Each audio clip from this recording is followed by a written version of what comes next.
I got started running barrels at a very young age. I was tiny, and my mom put me on a horse, and it's kind of gone on from there. My mom roped calves and ran barrels some too. She kind of got me started, and I got started in junior rodeos, and then went on to high school, and I was actually a goat tire. I mean, I rode barrel horses and stuff, but not really, you know, I didn't even make to nationals in high school. So I was always, you know, riding young horses, but the goat tying was my thing. In junior high, I won it, I think I was in 8th grade. I won the goat tying there. And then I went on to the high school finals, and I won the goat tying there my senior year on Frenchman's Fabulous. So, and then I went on to college and had goats there too, and roped calves and team roped and all that stuff. And then I started really riding a bunch of colts, and I got J-Lo. So I'll kind of ventured on from there. My first barrel horse, that was a lot of horses ago. I had a little gray mare. I believe I had two. I had a gray mare and then a bay gelding that was off the track. He was a lot of horse for me. The little gray mare just kind of would go in there, and I could just, you know, go run the barrels on her. I didn't know a whole lot, so they were my first two, like, ones that started me out. So it was kind of good. I got to ride my little gray mare and then step up to the bay horse. The bay horse had been run on the track. He was just super kind of strong, but he was a great horse. I did a lot of disciplines. Like I said, I tied goats a bunch. I roped calves. I team roped. I did it all. I cut in high school.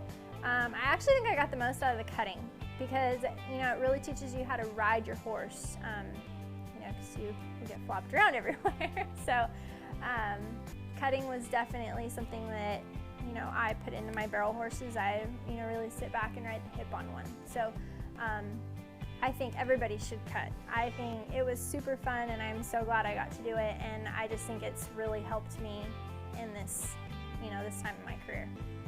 Who or what? I've had a ton of people that have really influenced me. You know, my parents have been there through the whole way.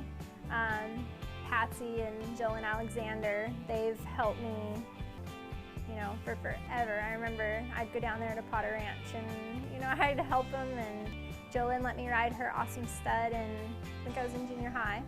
And they've been there with me through thick and thin. I mean, if, you know, felt like I was falling off a cliff and nothing could go right, and, you know, I'd call them and they'd help me, and they know how to win, and you know, they've been great.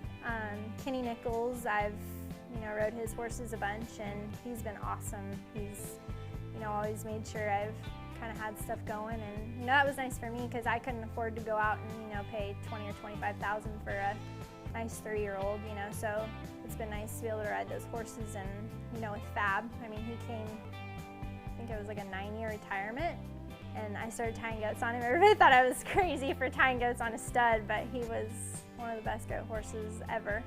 And a bunch of us would rope calves on him. I'd run barrels on him. I'd head on him. We'd tie goats on him. We'd do everything on him. And, you know, and Susan Siggins, she's been there for me too. Well, when I lived in Arizona, I'd go ride over there once a week. She's awesome. She's like everything I know, you know, like right now and stuff. I mean, she's just really helped get me to that next level, I feel like, you know. So, I mean, everybody, like, I couldn't, you know, done it without all the people in my life. I mean, there's been so many different people, my family, all my friends, and, you know, everybody. So I've had a lot of people there for me. My favorite horse, I have two favorite horses. I don't think I could have just one. Obviously, Kane, Fab's Gift of Fame, J-Lo. She's awesome. I think she won probably 5 futurities, and I placed at probably 5 pro rodeos on her over the summer, and like big rodeos. Like, she just took to everything. I felt like, you know, she was really my start. And then the next year, which would have been 2 years ago, I had TS Heyday Returns. That's probably the grittiest horse I've ever rode in my entire life. Like, she would have, if I told her to jump off a cliff and do 5 somersaults, like, she would have done it. She's just, you know, anything for you. She was awesome, and she was just very gritty.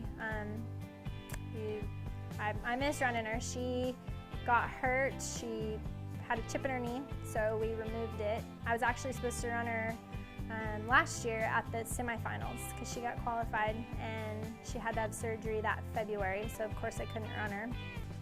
And that was not good. We made 6 runs back on her and she re-chipped. So she's a broodmare, but hopefully we can ride her colts now. I just hope they're like her. I would have to say that one run, it was scared the crap out of me.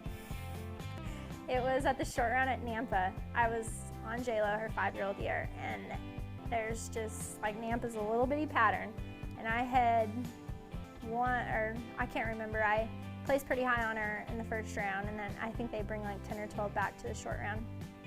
And I just remember, I'm like, I'm either going to ruin my futurity horse right here, you know, in this whole deal, or it's going to be good. And she went out there and I won 4th on her at Nampa her futurity year. So that was like, oh my gosh, you know, I went into that deal just, you know, wanting to season her, and it was 2 hours from my house, so why not? And so she's done pretty good. And there's another run too that I'll always remember, was at Caldwell this last year. I won the short round and ran the fastest time of the rodeo there. So and that was not her really ideal setup and ground and stuff. So she's been pretty cool about kind of giving me some cool runs. The keys to my success, oh boy, there's a lot of them that play a big part. I think, you know, the horses, I couldn't do without the horses. I love them. You know, one will search high and low to find a good one, and you know, when you get a good one, you just gotta do everything you can to keep that horse, you know, where it needs to be. And you know, I think friends and family and my sponsors, you know, my sponsors are huge. Couldn't do it without them. They keep us all rolling, and you know, I think just having a good mental attitude and confidence. Confidence is a big key to me.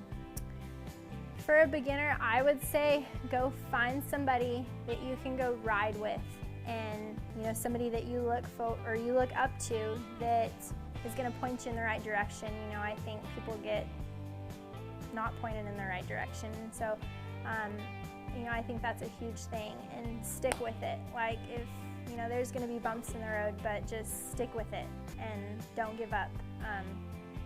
You know, there's been so many times that I've just been like, want to throw the towel and I don't know why I'm doing this, but you know, you walk out there and get to ride horses, and you know, just enjoy it, and just go find that person that's going to lead you in the right direction, and stick with it and have fun.